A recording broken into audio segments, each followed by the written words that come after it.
दोस्तों, credit card का अगर अच्छे से इस्तेमाल किया जाए तब तो ये बहुत अच्छी चीज है, लेकिन अगर सही से इस्तेमाल नहीं किया गया तब तो ये बहुत खराब चीज है और आपको लंबे समय तक के लिए परेशानी में डाल सकता है। और इसी से रिलेटेड हमारे कुछ व्यूअर्स ने सवाल पूछा है कि क्रेडिट कार्ड को यूज करने के लिए किन किन पॉइंट्स पर ध्यान रखने चाहिए ताकि किसी भी तरह का कोई प्रॉब्लम इन द फ्यूचर ना हो।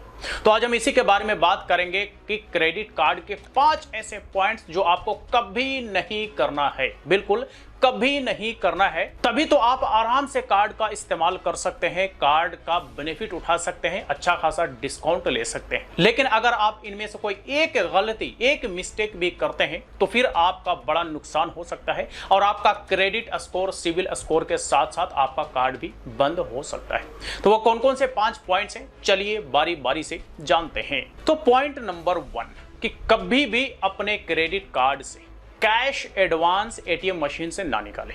जी हां, कैश एडवांस एटीएम मशीन से कभी भी ना निकालें, बल्कि इसके अलावा और भी अदर ऑप्शंस हैं। कई सारे ऐप्स हैं मार्केट में जिसके इस्तेमाल करके आप अपने बैंक अकाउंट में क्रेडिट कार्ड से पैसे ट्रांसफर कर सकते हैं। अब कैश क्यों नहीं निकालना चाहिए तो थोड़ा सा इस बारे में जान लीजिए कि अगर आप एटीएम मशीन से क्रेडिट कार्ड को यूज करके कैश निकालते हैं तो 2.5% का आपको कैश एडवांस चार्ज देना पड़ता है। इसके साथ साथ जो अमाउंट आप एटीएम मशीन से निकालते हैं उस पर आपको 23 से 49% तक का इंटरेस्ट लगता है, वो भी एनुअली। अलग अलग बैंक का अलग अलग चार्ज है, किसी का 23%, किसी का 49%, किसी का 45%, लेकिन 23 से 49 के बीच में इंटरेस्ट वसूला जाता है। पॉइंट नंबर 2, कभी भी अपने लिमिट से ज्यादा क्रेडिट कार्ड का इस्तेमाल ना करें, यानी कि लिमिट के अंदर ही रखें, यह आपके लिए बेहतर होगा।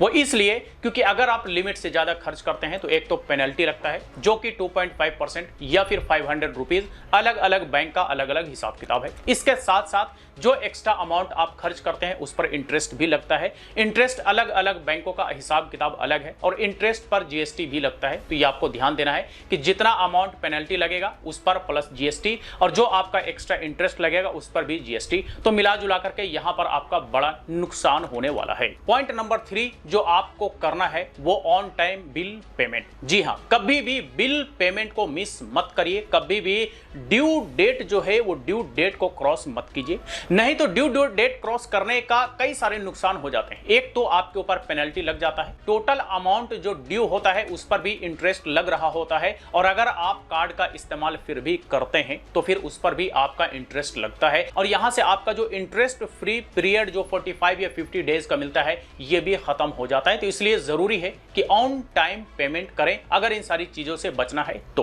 पॉइंट नंबर 4 कि अगर ज्यादा जरूरत पड़े तो ही आप इंटरनेशनल ट्रांजैक्शन अपने क्रेडिट कार्ड का इस्तेमाल करके करें। ऐसे अननेसेसरी या किसी के लिए, किसी के हमदर्दी के लिए चलो जी ये कर लेते हैं वो कर लेते हैं, ऐसे में आप इंटरनेशनल ट्रांजैक्शन बिल्कुल भी ना करें, क्योंकि इंटरनेशनल ट्रांजैक्शन चार्जेस भी लगते हैं और वो 2 से 2.5% होता है। तो 2 से 2.5% आप देख लेंगे, जो आपका अमाउंट होगा उसका इतना % आपको इसमें एक्स्ट्रा चार्ज देना पड़ेगा।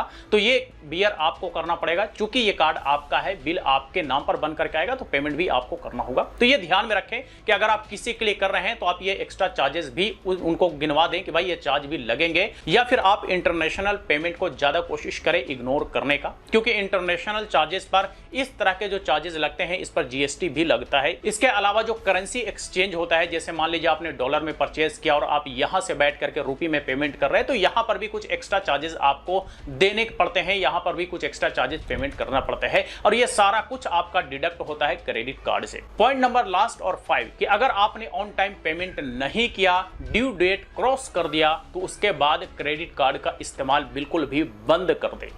बंद करने के लिए इसलिए मैं कह रहा हूं क्योंकि आप अगर ड्यू डेट को क्रॉस करते हैं तो आपका जो इंटरेस्ट फ्री पीरियड है वो तो खत्म हो ही जाता है। इसके साथ साथ अगर उस दौरान में कोई भी परचेज अपने क्रेडिट कार्ड का इस्तेमाल करके करते हैं तो फिर उस पर आपको टोटल इंटरेस्ट लगता है, कोई इंटरेस्ट फ्री पीरियड आपको नहीं मिलता है। तो ये चीज आपको ध्यान में रखना पड़ेगा। इसके साथ साथ जो आपका टोटल अमाउंट जो आपने ड्यू डेट में पेमेंट नहीं किया, ड्यू डेट से पहले पेमेंट नहीं किया, उस पर तो इंटरेस्ट लगता ही लगता है, जो कि लगता रहेगा रेगुलर। तो इस इसीलिए आपको यह ध्यान में रखना है कि कभी भी ड्यू डेट अगर क्रॉस कर दिया है और अगर आपने पेमेंट नहीं किया है तो कार्ड का इस्तेमाल बिल्कुल भी ना करें, नहीं तो आपके ऊपर बड़ा लंबा चौड़ा इंटरेस्ट, पेनल्टी और सारी चीजें, उस पर जीएसटी वगैरह लग के एक बड़ा अमाउंट बन जाएगा, जो कि आपके ऊपर एक एक्स्ट्रा बर्डन हो जाएगा। तो ये ऐसे 5 पॉइंट्स हैं जो आपको ध्यान में रखना है अगर आप क्रेडिट कार्ड इस्तेमाल करते हैं। तो अगर आप इन पॉइंट्स को ध्यान में रखते हैं और अगर इसे ध्यान में रखते हुए चलते हैं तो यकीन मानिए आपके साथ कभी भी क्रेडिट कार्ड को लेकर के कोई इशू नहीं हो सकता, कोई प्रॉब्लम नहीं हो सकता, क्योंकि क्रेडिट कार्ड का मतलब ही होता है कि आप ऑन टाइम पेमेंट करें, आप सारे रूल्स एंड रेगुलेशंस को फॉलो करें। और क्रेडिट कार्ड कंपनीज चाहती हैं कि ये रूल एंड रेगुलेशंस को तोड़ें ताकि हम इनसे पैसे वसूले, एक्स्ट्रा चार्जेस वसूले, एक्स्ट्रा पेनल्टी वसूले, और इस तरह के चार्जेस जो है फिर बैंक वसूलना शुरू कर देती है। और इन्हीं सारी चीजों से बैंकों और एनबीएफसी कंपनीज का अच्छा खासा इनकम होता है। तो इसलिए ध्यान रखें ताकि आप फ्यूचर में भी सेफ रहें और आपका सिविल स्कोर के साथ साथ क्रेडिट स्कोर और सारी चीजें और बैंकों के साथ लेन देन भी सब कुछ ठीक ठाक रहे। तो चलिए आज तक के लिए इतना ही। इससे रिलेटेड अगर फिर भी कोई सवाल हो, क्वेरी हो, तो आप हमें कमेंट बॉक्स में लिख करके पूछ सकते हैं। वीडियो अच्छा लगा हो तो लाइक करें, ज्यादा से ज्यादा लोग साथ शेयर करें और इसी तरह के वीडियोस के लिए हमारे यूट्यूब चैनल को भी सब्सक्राइब करें।